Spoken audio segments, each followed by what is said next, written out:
I had a customer bring me the ski, and he asked me to replace the starter. Well, it turned into a little bit more than that. Follow along, and I'll tell you how it went from bad to worse. Hey guys, I wanted to tell you about a little problem I had on this 2000 Polaris Virage here, 700.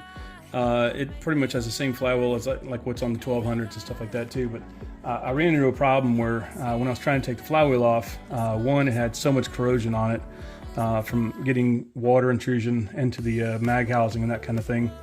I ended up having a problem where one of the bolt holes was stripped out pretty much right when I got into starting it. So I put the flywheel tool on, and obviously if you can't have all three bolt holes solid, you're not going to get it. It's not going to stay where it needs to be. It's not going to do what it's supposed to do. It's not going to put the kind of pressure down on it. So what I did, I actually had to repair this bolt hole in the ski. So what I started with was obviously a drill bit to get the hole drilled to where I could actually put a timesert in. Timesert is just a little bit bigger than what would be the size. This is an M8 125 bolt hole size. So I drilled the size right there to get that the right, pretty much right depth and everything. Crazy thing is that the stator is right behind it. So you have kind of technically about a ½ inch, maybe just a little over a ½ inch to deal with. So I kind of had to mark the drill bit to make sure I didn't go too deep, where I found a good spot where I could kind of avoid the stator back there. So I drilled through. I got the tap. This is one of my tap sockets. This is how it pretty much tap socket goes in there, holds the tap like it's supposed to. So I ran the tap in there. This is all, of course, doing this right in the ski with the gas tank like right in front of it. Didn't have a whole lot of other options, but that was the way I got started on it. So drilled it, tapped it. This is actually the chamfered part that actually kind of chamfers the edge so that the insert goes all the way down. So you run that in there. That cleans up that edge right there. And then what you do is you get the insert. I was able to get it to pretty much run right in there right after that. I got it started just like that. And so what you can do is you can kind of run a nut on here like this to keep it solid. And run it down and just kind of push it down. Hope you can see that there. You can kind of do it with a wrench or whatever, but you can just about get it all the way down by hand. You can kind of run it down with a wrench a little bit further, but that kind of gives you an idea. So now I had all three workable bolt holes, and that allowed me to pretty much put the flywheel tool on at that point the proper way. And without having all three bolt holes, there's no way that thing was going to come out. So that gives me all of what I really needed to get it to properly come out. You see, you're really not supposed to go only down. I actually had them marked about pretty much about 3/8 inch depth, so it wouldn't go any farther in. You can kind of see what I'm talking about. I finally got the ability to have all three bolt holes in there, nice and solid. So this thing was so badly corroded, there's just no way it was going to come out without having the proper tool. There was just debris, all sorts of metal flake and everything like that in there. There was actually this washer, the Bendix washer, was stuck in there like that too. So somebody had already been in there before, got that off and left that in there. The other thing that was crazy is that I did leave the nut on since I hadn't needed pretty much so much pressure to take it off. I left the nut on to get it to break free so it didn't shroom the end of the crankshaft. And then once I actually got it to start moving, then I backed the nut out, or took the tool off, got the nut off, and then pretty much pulled it the rest of the way out. Whole point was getting that off is that the Bendix was so stuck. It's really still kind of pretty stuck. It was moving just a minute ago, but yeah, just completely stuck. So there's supposed to be a thrust washer here, supposed to be a thrust washer here. One of them was actually in the flywheel, but that's pretty much what I found with the part.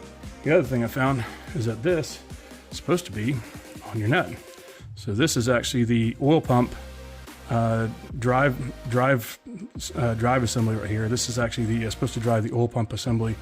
And since the ski had been converted to premix, this was just sitting there, and it had pretty much just melted it down. Crazy thing is, the other piece of this is actually wedged in the stator. So that's what I ended up finding when I took it all apart.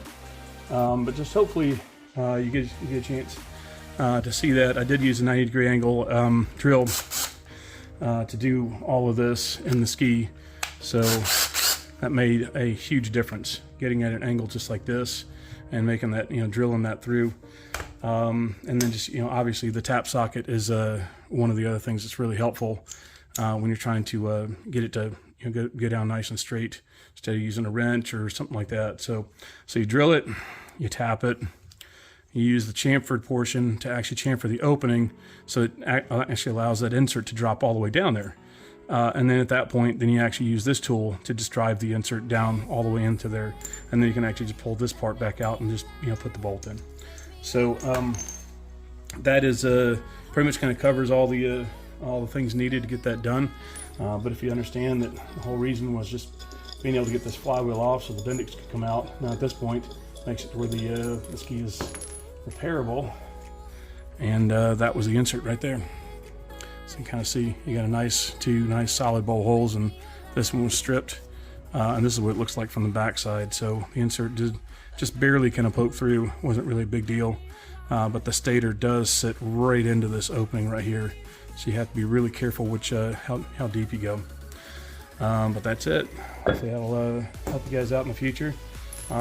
If there's other flywheels out there that kind of use that same kind of a setup, that's the kind of thing you kind of have to do, but you really have to worry about how far you go. You can't drill too deep. I normally just put a piece of tape on the drill bit so it only goes in so far, so you're not going too deep to damage anything else. But now this can actually be fixed. The next part of this video shows all of the components I had to replace to properly repair the ski.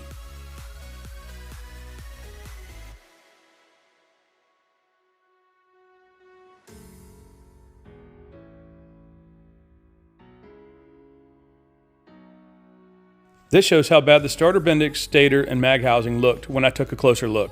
If you look close enough, you can see the other piece of the oil pump drive shaft wedged in the stator. I removed the stuck Bendix and got really lucky that the bolts came out for the stator. I soaked the bolts in wire hold down bracket and metal rescue to remove the rust.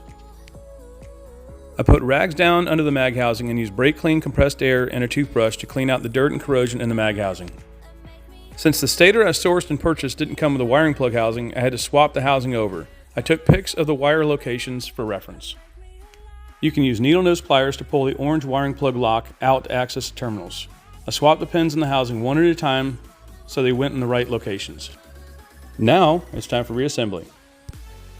I installed and torqued the stator first, then lubed the starter O-ring and drive gear and installed the starter. If you look close enough, you can see it in the picture. Next, I lubed up the starter Bendix, installed the rear thrust washer, and installed it in the mag housing. Next step was installing the replacement flywheel. Put red Loctite on the crankshaft taper and blue Loctite on the crankshaft nut.